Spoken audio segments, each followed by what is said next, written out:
Sí, el mismo código. Sí. Ahí está.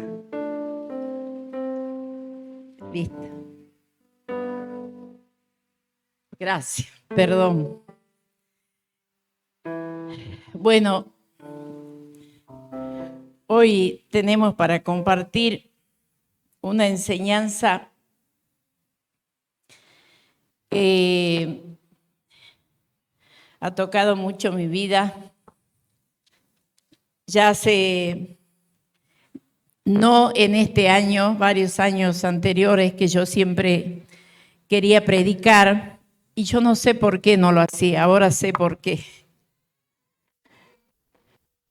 No estaba preparada. Ahora es el tiempo. Amén. Bien, no sé cuántos estuvieron en los miércoles anteriores, pero yo quiero hacer una pequeña introducción como para poner una plataforma sobre la cual vamos a desarrollar el tema.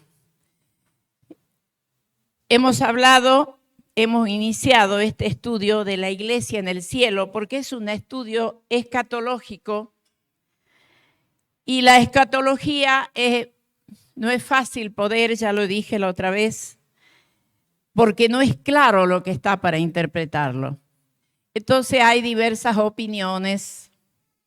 Los grandes estudiosos de la Biblia muchas veces difieren en algunos detalles.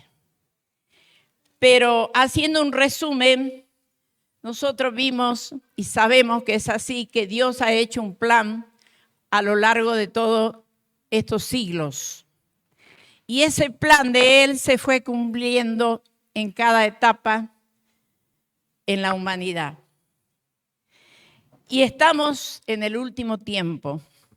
La iglesia, desde que Dios escogió primero a su pueblo, la iglesia ahora de Jesucristo está impactada por todo el pecado de la humanidad. Nunca la iglesia estuvo apartada de las consecuencias del pecado en la humanidad. Porque nosotros sabemos que desde Adán, todo lo que el pueblo fue viviendo fue dolor, guerra, hambre, pestes. Y Dios lo permitía porque era la forma en que Él quería ir manifestándose Él con amor, con poder, y también que el pueblo vaya creciendo, madurando. Y cuando llegó el tiempo de la primera venida de Cristo, al pueblo que Él venía, no lo reconoce, dice así el libro de Juan, no lo reconoció. Hasta el día de hoy hay muchos que no lo reconocen como el Mesías. Y ese pueblo judío, los israelitas, sí sabían que venía el Mesías. Ellos eran los únicos que conocían, que esperaban al Mesías. Pero Dios le envía el Mesías y ellos estaban ciegos porque esperaban otra cosa y no lo reconocieron. Cuando el Señor levanta la iglesia de Jesucristo pasa por todas las tribulaciones. La persecución de la iglesia primitiva, que también ya lo vimos, y lo va a seguir haciendo en los tiempos que estamos viviendo y más adelante. Pero hay una palabra que Jesús dijo muy claro cuando oró al Padre por los discípulos. Quien conoce el texto, San Juan 17, ora por los apóstoles, pero ora por nosotros, por usted, por mí. La iglesia dice por todos aquellos que van a creer por medio de los apóstoles y de los que iban a predicar. ¿Y qué le dice? Fíjense que le dice, Señor, no te pido, le dice Padre, le dice, no te pido que los saques del mundo, sino que los guardes. O sea que nunca la promesa de Dios fue que a nosotros nos apartaba para que no nos pase nada malo, sino yo te pido que los guarde. O sea que la iglesia de Jesucristo no la ha levantado el Señor como para hacerle una cápsula y que no sea luz y sal en el mundo. Pero ya es el tiempo en que el Señor va a cumplir ahora la última parte de su plan. Y ahora viene la tribulación más grave, más fuerte. Y la única manera que Dios tiene ahora de proteger a su iglesia es llevársela. ¿Qué es lo que nosotros dimos el último miércoles? El arrebatamiento. Amén. Les hice así una semblanza de todo, un resumen, para que lleguemos al tema. El arrebatamiento quiere decir que viene Jesús, ya lo vimos, nos lleva al cielo. Y ahí van a ocurrir dos cosas. Es el tema de hoy. El tema de hoy es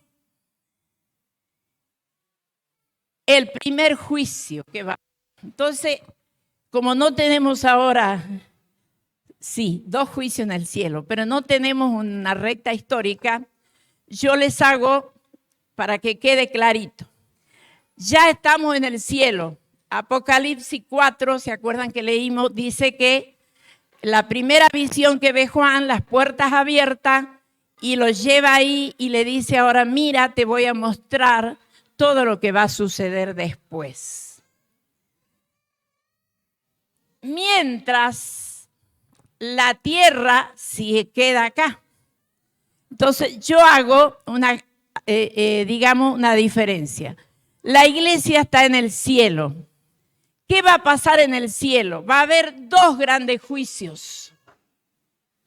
Dos grandes juicios. ¿Cuándo? No lo dice la Biblia.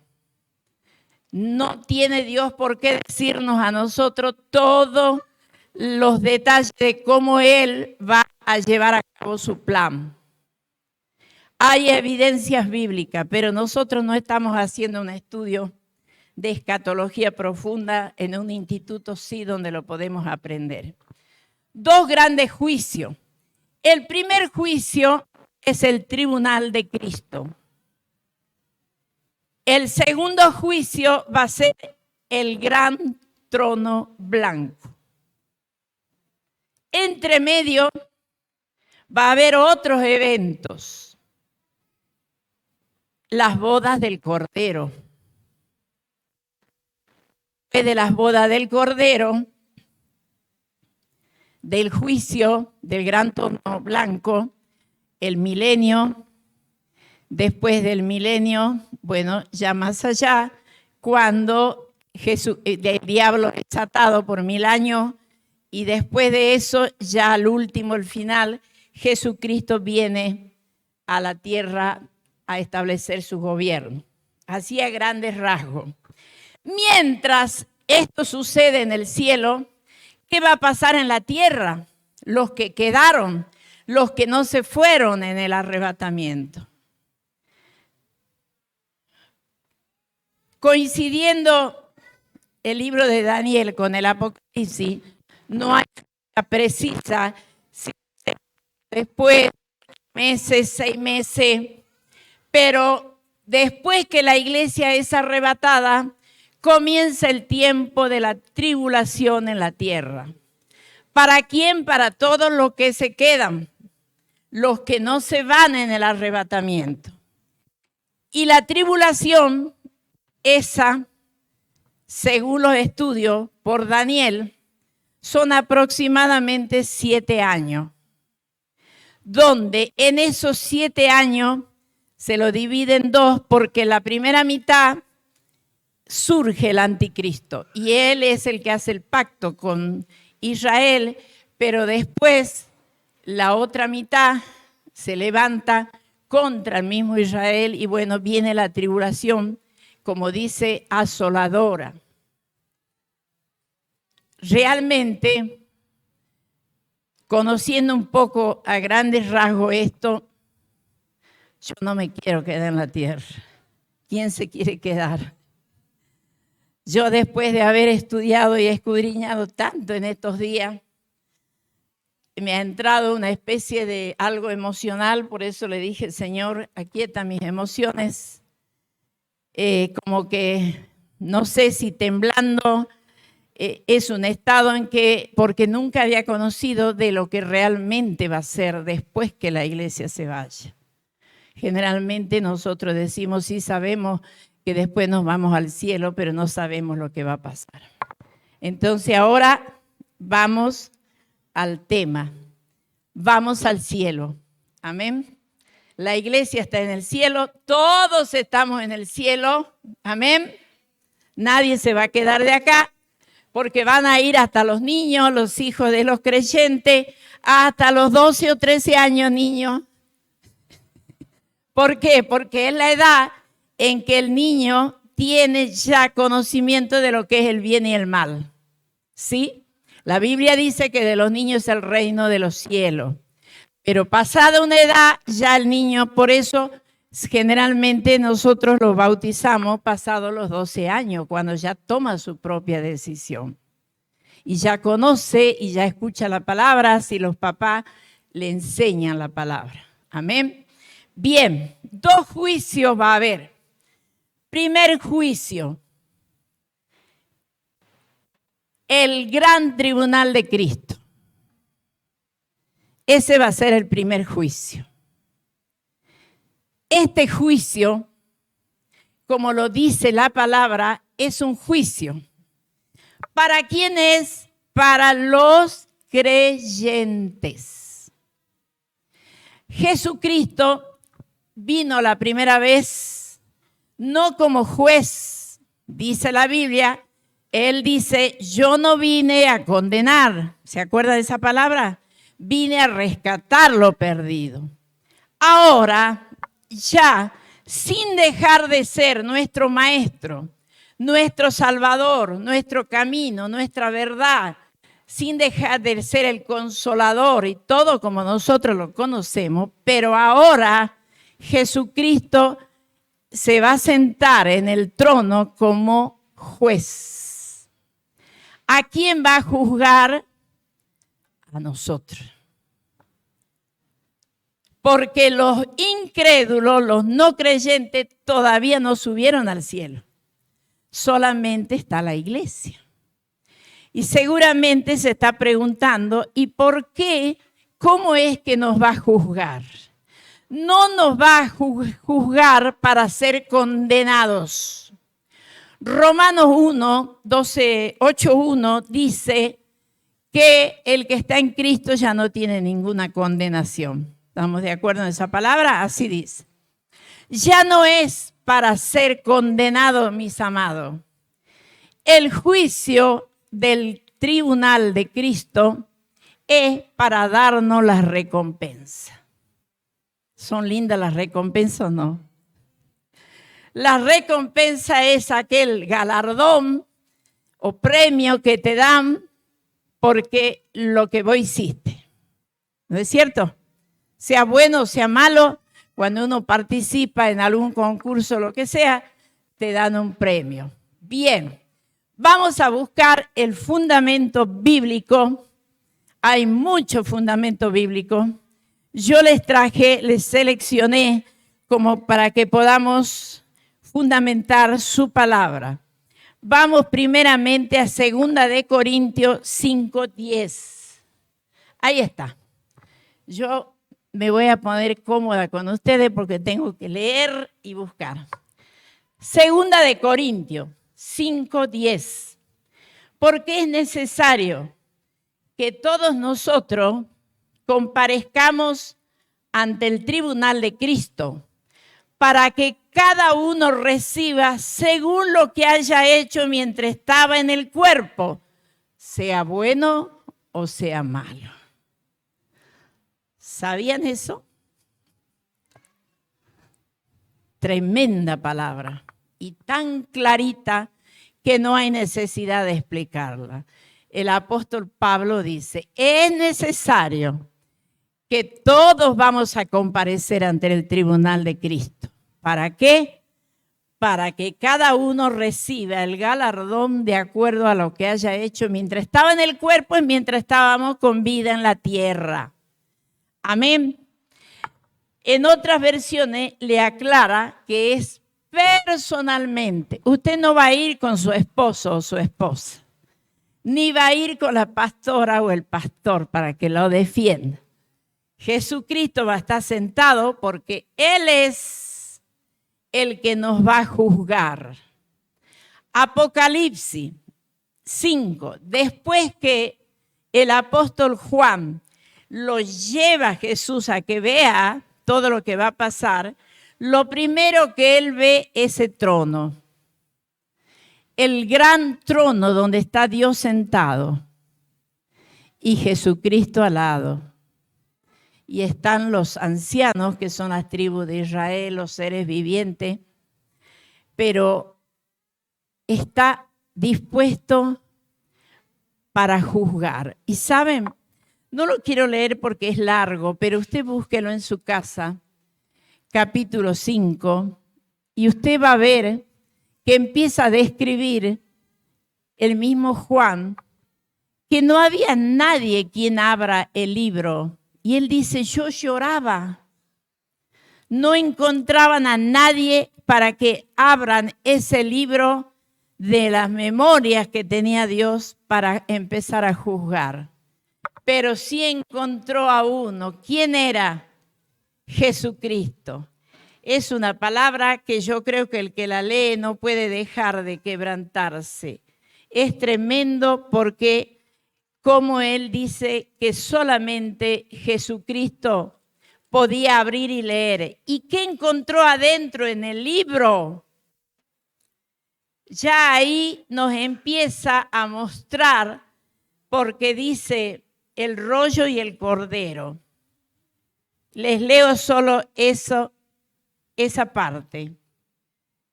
Dice, capítulo 5:12. El cordero que fue inmolado es digno de tomar el poder, las riquezas, la sabiduría, la fortaleza, la honra, la gloria y la alabanza. Y a todo lo creado que está en el cielo y sobre la tierra y debajo de la tierra y en el mar, y a todas las cosas que en ellos hay, oí decir, al que está sentado en el trono y al Cordero sea la alabanza, la honra, la gloria y el poder. Y volviendo un poquito atrás para que veamos, cuando dice, vi a un ángel fuerte que pregonaba a gran voz, ¿quién es digno de abrir el libro y desatar su sello? Y ninguno, ni en el cielo, ni en la tierra, ni debajo de la tierra, podía abrir el libro, ni aún mirarlo. Y lloraba yo mucho, porque no se había hallado a ninguno digno de abrir el libro, ni de leerlo, ni de mirarlo. Y uno de los ancianos me dijo, no llores, he aquí que el león de la tribu de Judá, la raíz de David, ha vencido para abrir el libro y desatar sus 7 sellos. Qué precioso. Y ahí ve la figura del Señor. Y después cuando tome el libro y abren, ahí dice que sacan un incienso que estaban llenos de las oraciones de los santos. Todas nuestras oraciones, querida iglesia, no quedan en el techo. Están siendo allí en esa copa acumuladas y guardadas. Cuando el Señor se siente allí y empiece en el tribunal o uno por uno, seguramente va a abrir el libro y va a traer la copa y va a mirar si está vacía o está llena. Tremendo, ¿no? Porque así dice la Escritura. Entonces, volvemos a leer, eso dice el apóstol Pablo. Cada uno debe ir para recibir la recompensa. Veamos qué dice el mismo apóstol Pablo, pero en el Romano. Romano 14:10. Vamos a leer ahí. ¿En qué contexto lo dice?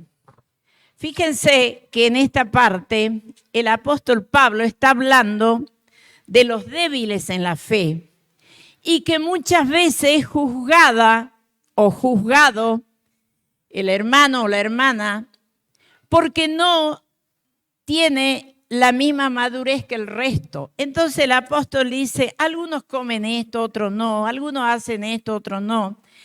Y eran juzgados por los mismos hermanos. Entonces el apóstol ahí les da la palabra. 14:10. Pero tú, ¿por qué juzgas a tu hermano? O tú también, ¿por qué menosprecias a tu hermano? Porque todos compareceremos ante el tribunal de Cristo. Todos. De manera, dice en el 12, que cada uno de nosotros dará a Dios cuenta de sí mismo. Cada uno. Por eso le dije al comienzo, no vamos a ir acompañados con el esposo, la esposa, con la pastora, por las dudas nos vaya mal ante el tribunal. Aquí la tengo a mi pastora. Ya después vamos a ver que hay un beneficio donde sí vamos a recibir el beneficio de los pastores o de la iglesia. Cuando nos tengan que juzgar, digamos, en la participación, cuando participamos nosotros de todo el grupo de la iglesia, cuando adoramos, cuando oramos en la iglesia y cuando damos la ofrenda. Eso sí es participación, porque en ese acto estamos participando.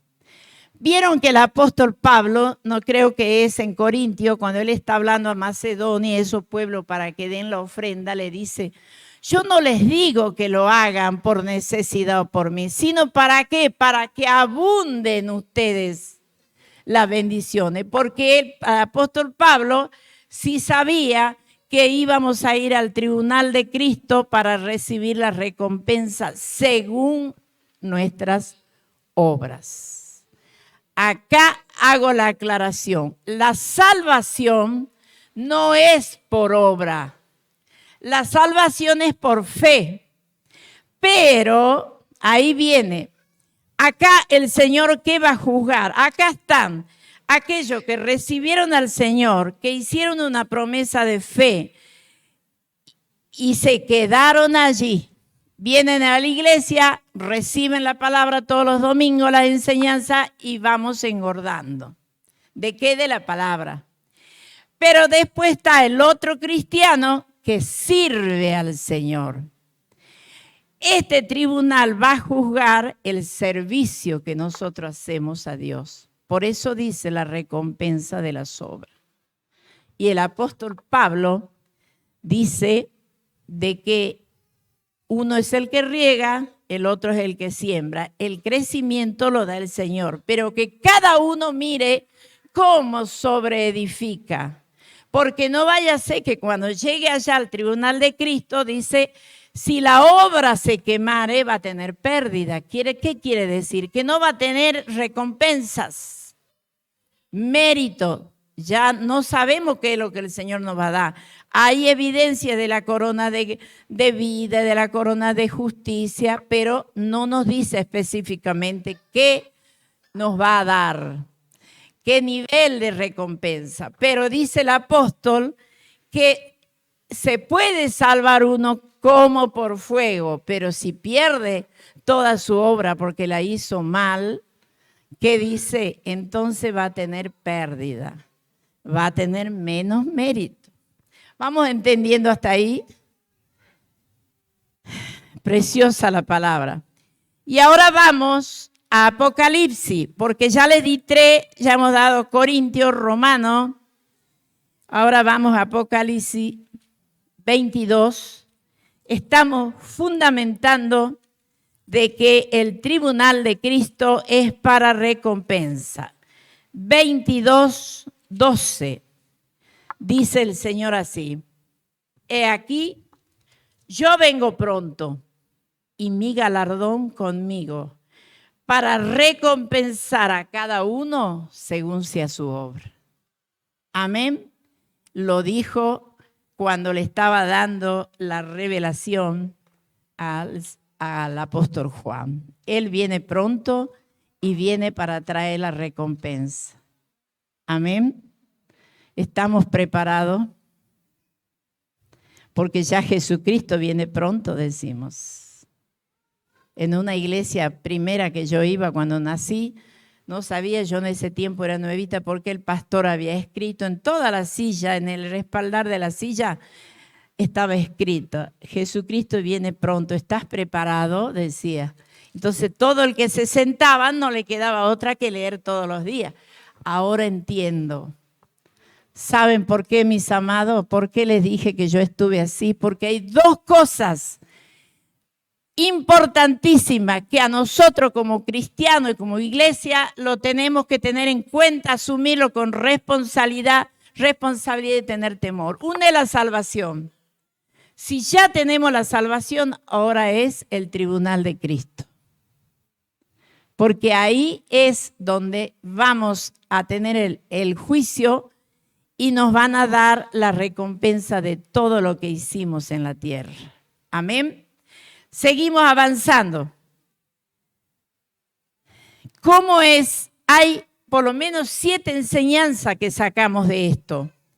Yo voy a darle 2 o 3 porque no vamos a alcanzar más. Ya hemos visto Apocalipsis, podemos subir 11, 18. Eso es para confirmar esa palabra. Se airaron las naciones y tu ira ha venido. Y el tiempo de juzgar a los muertos y de dar el galardón a tus siervos, los profetas, a los santos y a los que temen tu nombre, a los pequeños y a los grandes, y de destruir a los que destruyen la tierra. Allí hace 2, miren, el tiempo de juzgar a los muertos.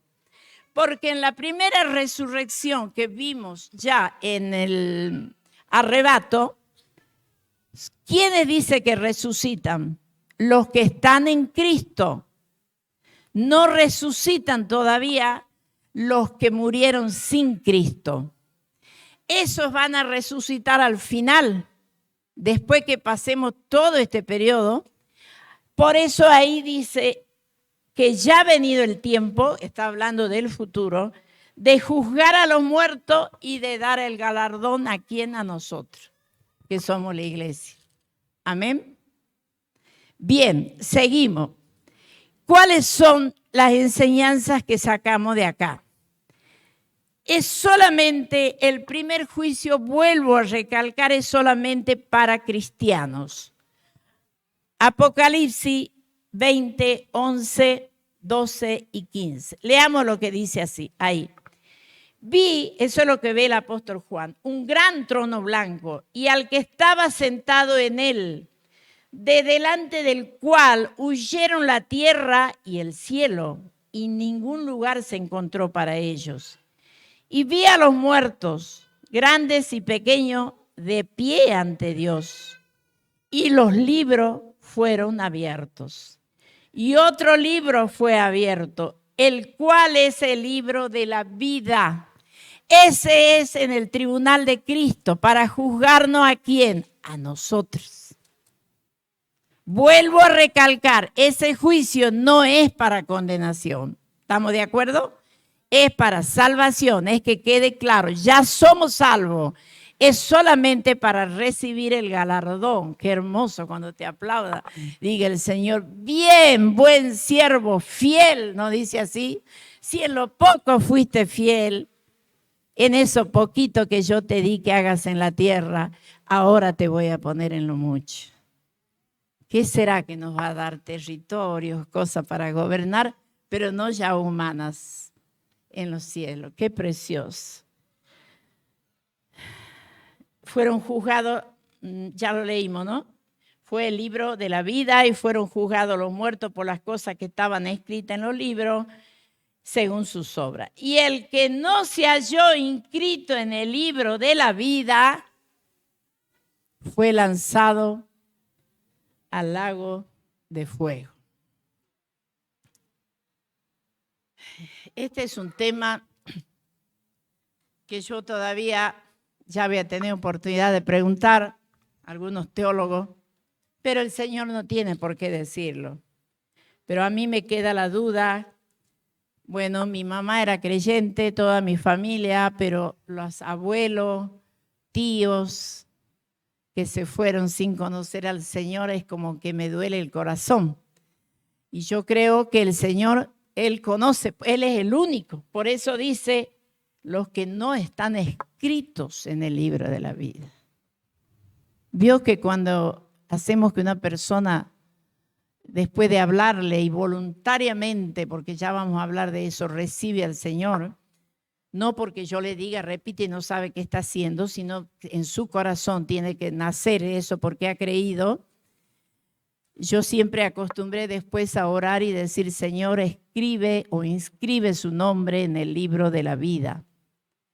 Y ahí dice que el que no esté inscrito va a ser lanzado al lago de fuego. O sea que Él va a abrir el libro de la vida y va a mirar si Emma Vargas está inscrita ahí.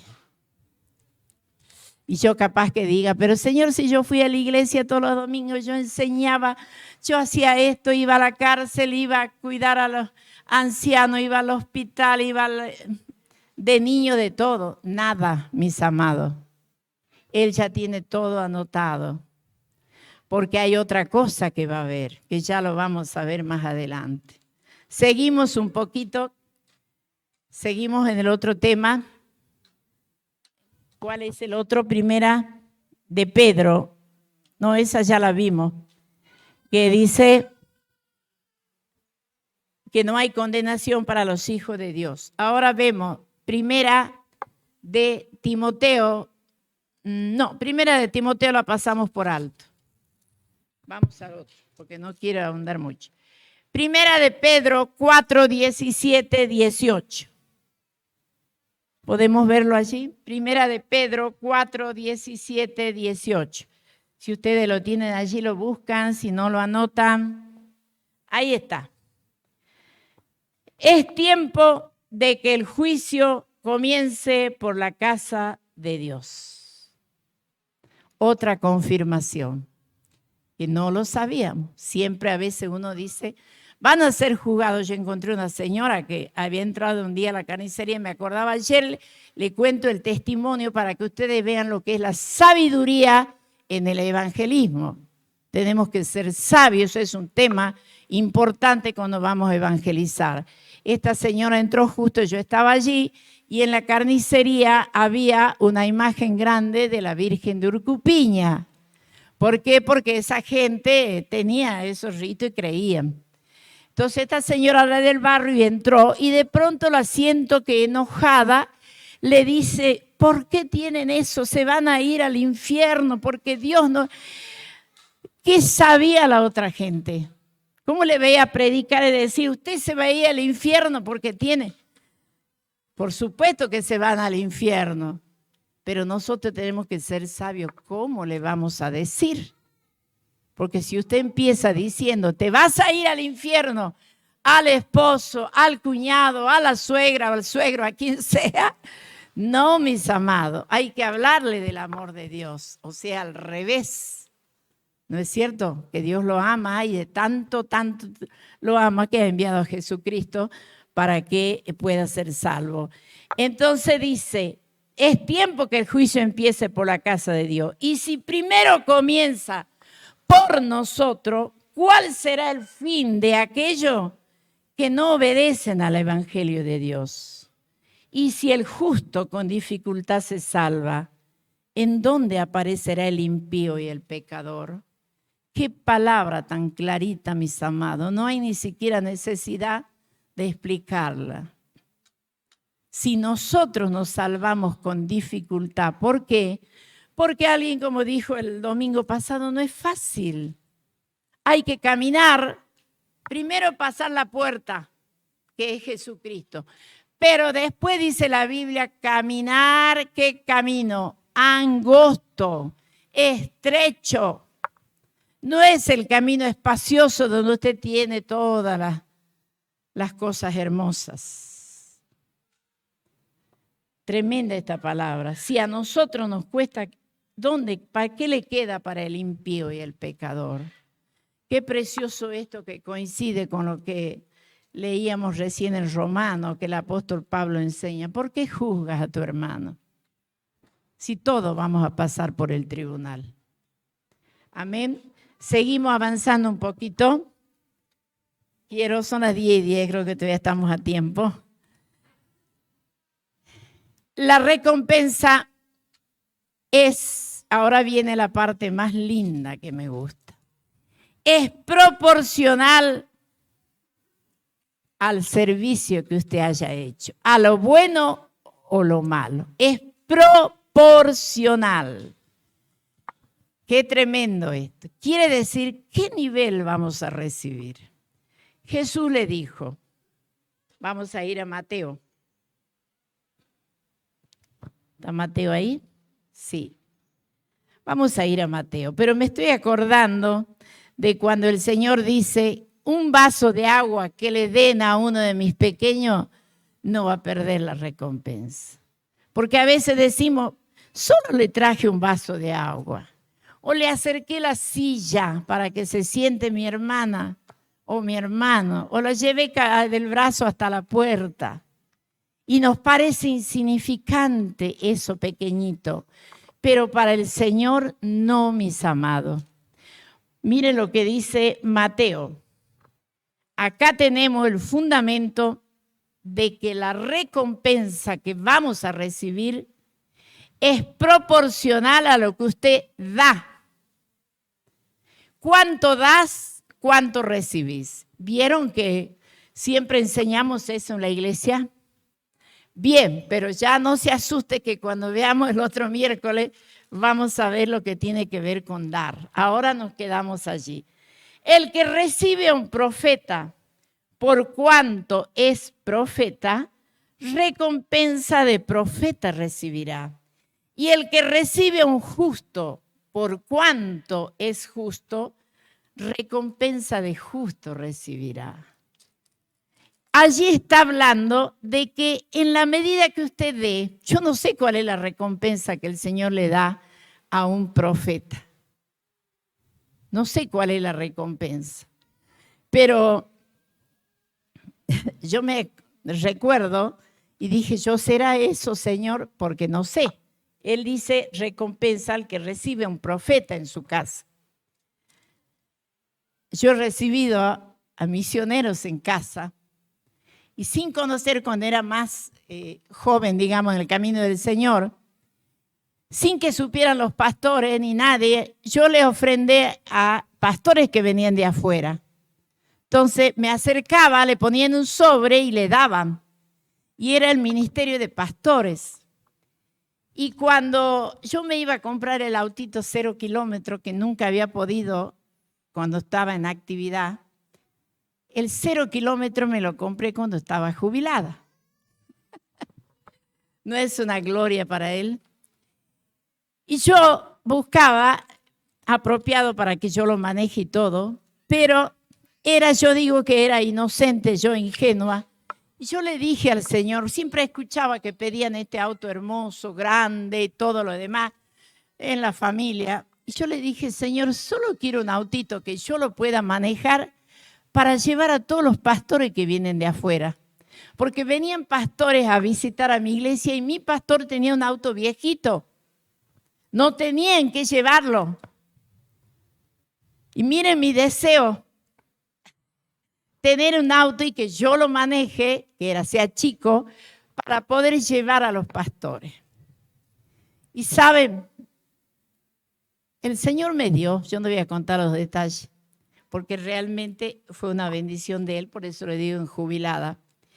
Y fui al primer evento, un día hoy, 8 de marzo, yo retiré mi auto 0 kilómetros, el 2012. Mis hijos saben, jamás me ha dejado el auto a pie, nunca, ni se me paró en la calle, no tiene entrada a talleres, más que una sola vez, ¿no? Ni siquiera le cambié las cubiertas, mis amados. Es ese autito blanquito en el que yo vengo. Saben, fui a un congreso que habían venido de pastores, había allá en un evento para el norte, no sé cómo era el salón grande, y ya terminaba, yo tenía mi auto nuevito, recién lo estaba manejando, entro al baño a lavarme las manos y todo, y había una pareja allí, y la saludo, qué sé yo, cristiano, y me dicen que eran de Neuquén. Me preguntan dónde quedaba el banco y cosas. Eso yo le explico y le digo, ¿de dónde vienen de Neuquén? Yo los acerco, le digo. Los llevo hasta el centro y los dejo en un cajero. Cuando subieron al auto veníamos conversando y me sorprendió. Los dos eran pastores. Los primeros pastores que subieron, las personas que subieron, que vinieron, eran pastores. Díganme si el Señor no me había dado.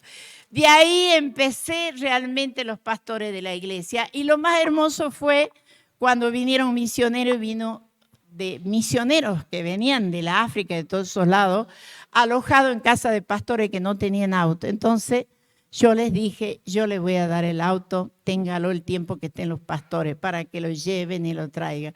Yo me arreglo, en ese tiempo caminaba bien, mi hijo tenía auto. 2 veces le di a pastores misioneros para que lo vayan y vengan. Y saben, después de eso, con el tiempo el Señor me dio el ministerio del maestro en la iglesia.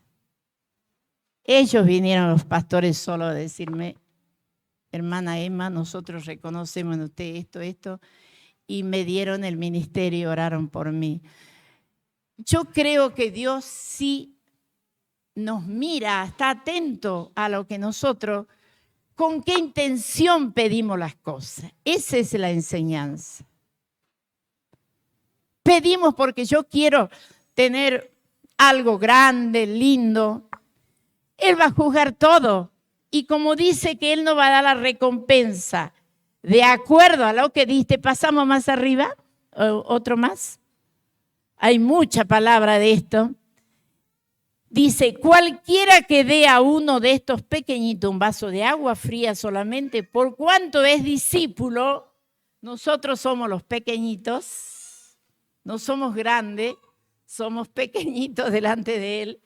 ¿Qué dice? De cierto les digo que no perderá su recompensa. Qué precioso. Y ¿hay otro texto? Ese es el último. Bien, creo que yo tengo uno acá. Primera de Corintios 3:8, ¿ya leímos? ¿No está allí?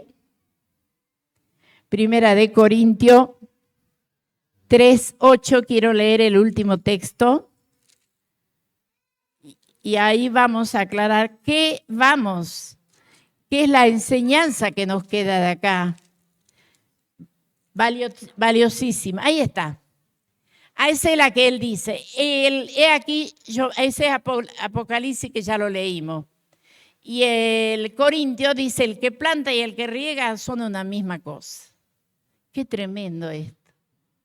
Quiere decir el que siembra la palabra, el evangelista, que lleva y que uno dice, gané tantas almas, hice esto, vio que es nuestra forma de hablar. Y el que riega, ¿quién es? El que le da el mensaje, el que le da el alimento día a día. Ese es. Son iguales los dos, dice. Una misma cosa. No hay uno que tenga más mérito que el otro. Aunque cada uno recibirá su recompensa conforme a su labor. Amén. Para el otro miércoles, que el Señor nos permita, vamos a hablar, seguimos porque el tema es muy largo, que lo que el Señor juzga son las intenciones del corazón, mis amados. Eso es lo que Él va a juzgar cuando esté sentado en el tribunal. Por eso la palabra dice ahí, lo bueno o lo malo, porque tenemos evidencia en la Biblia, en el libro de Crónica, de profetas que hicieron cosas buenas teniendo un corazón malo? Quiere decir, ¿con qué intenciones lo haces? Si nosotros hacemos un servicio como lo estamos haciendo, día a día y en todo de asistencia social, ¿con qué intenciones? ¿Saben? Los políticos, con el perdón de que no hablo mal de todos los políticos, pero yo lo veo en la tele generalmente, en tiempo de elecciones, usted los ve que ellos van y dan mucho, ¿no? Se sacan fotos con los niñitos, con la gente humilde y todo. Pero ¿cuál es la intención? ¿Porque tienen amor por esas personas? No, quieren ganar votos. Eso creo que es un ejemplo claro. Si yo les doy algo a alguien, no es porque yo diga, yo quiero, Señor, que vos me des esta recompensa o para que quedar bien con alguien, con los pastores, con los líderes o con algún funcionario o alguien. ¿Cuál es la intención? Eso es lo que vamos a ver desde el próximo miércoles. La recompensa del Señor es no para condenación, vuelvo a repetir, es para que recibamos el galardón y el mérito según lo que hayamos hecho en la tierra. Pero eso va a ser proporcional a lo que nosotros hicimos, ¿sí? Y después, ¿cuál es qué otra cosa interviene ahí? Las intenciones del corazón. Es algo que nos tenemos que preguntar permanentemente, mis amados. Yo lo aprendí en los 10 años que estuve haciendo el servicio en el penal de mujeres y que realmente fue duro porque yo había comenzado a ir porque mi pastora me dijo que vaya. Ella me dijo, hermana Emma, no tenía más gente y me dijo, yo quiero que usted forme parte de ese grupo para que ore por el grupo, ayude en oración por la cárcel. Y yo fui en obediencia, pero después me pidieron de la gente, la directora del grupo, que por favor pudiera entrar, me sacaron el carnet y el segundo sábado ya me pidió que predique. Yo no había predicado nunca todavía. Y de ahí siguió por 10 años. Entonces mi pregunta siempre era, mientras estaba en casa, manejaba, decía, Señor, ¿cuál es la motivación por la cual voy al penal? ¿Solamente porque mi pastora me mandó y lo hago para quedar bien y no me rete y todo lo demás? ¿O lo hago porque amo a esas mujeres? Siempre le preguntaba eso al Señor y no conocía esta palabra, ¿no? Verdaderamente tenemos que saber que Dios está en su trono. Es precioso, me quebranta cuando el apóstol Juan ve esa visión, los 24 ancianos, los 4 seres vivientes y todos los ángeles que los rodeaban, todos sentados en sus tronos. Porque el único soberano, el único Dios, el Altísimo, el Sublime, es Dios Jesucristo, que ya está sentado al lado de Él, y el Espíritu Santo, que es el que nos ayuda. Mis amados, oremos para que Dios nos ayude en este tiempo a que podamos meditar, reflexionar en el servicio. Porque si hay alguien que todavía no está sirviendo a Dios, no es solamente el servicio en la iglesia. Ya vamos a ver en la otro miércoles cómo el apóstol Pedro habla hasta las empleadas domésticas. Cuando él dice, todo lo que hagamos, hagamos como para el Señor. Sos puntual en tu trabajo, sos responsable en tu trabajo. ¿Cómo respondes ante la autoridad cuando te pide algo que hagas y te parece injusto? ¿De qué vale, dice el apóstol Pablo, que solamente hagas aquello que es bueno? El apóstol Pedro dice eso. Si nosotros así dice, fuimos llamados para padecer injusticia, porque ahí hay mayor mérito, sin quejarnos. Amén. Entonces el mensaje de hoy es: el tribunal de Cristo es para la iglesia de Jesucristo. Si estamos allá es porque ya fuimos arrebatados. Si no estamos allá es porque nos quedamos aquí y el Señor dijo: no te conozco, a pesar de que veníamos y decíamos éramos cristianos. Amén. Entonces oremos, que el Señor nos ayude. Allí donde está, incline su rostro. Padre, en esta noche, Señor, gracias quiero darte, Señor, porque tu palabra siempre trae luz a nuestras vidas. Tu palabra es lumbrera para nosotros, nuestros pies.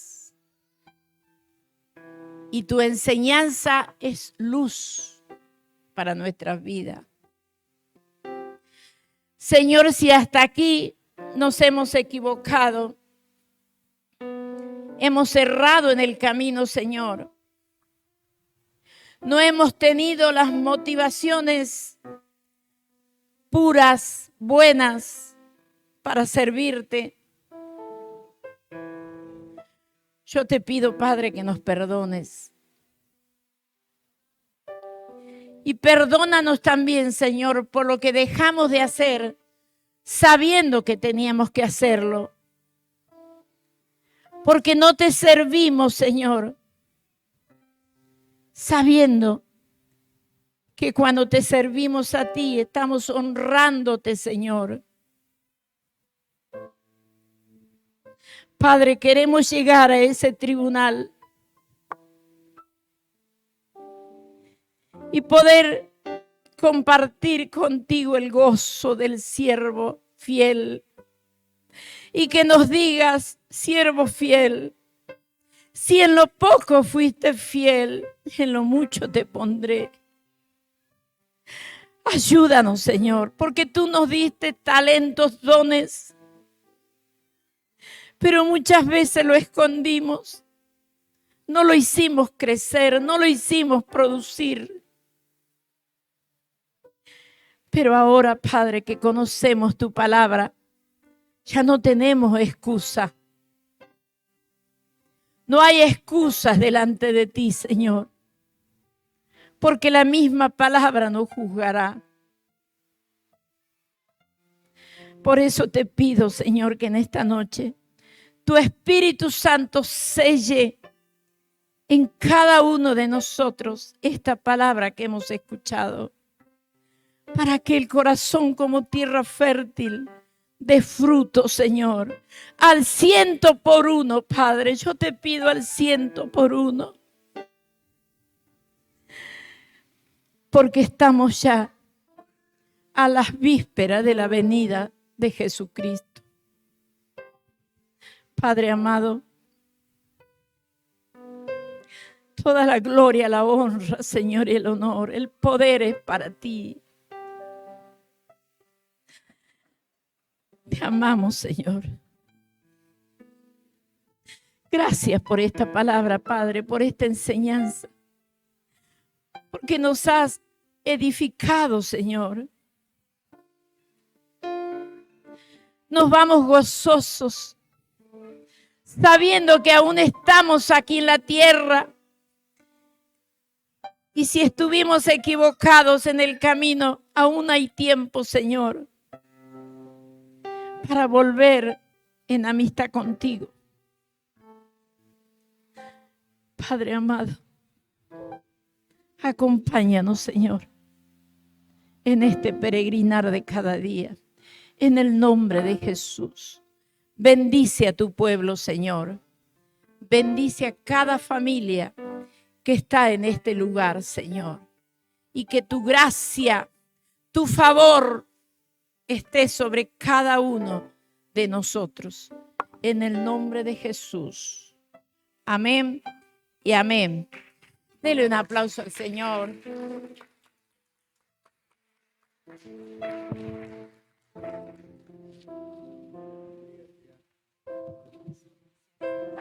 Dios les bendiga, bendiciones a todos. En este momento es un momento importante también de nuestras reuniones. Vamos a ofrendar, a diezmar, a dar a Dios lo que es de Dios, como dice la palabra, y al César lo que es César. Pero en este momento vamos a dar a Dios lo que es de Dios. ¿Cuántos dicen amén? ¿Amén?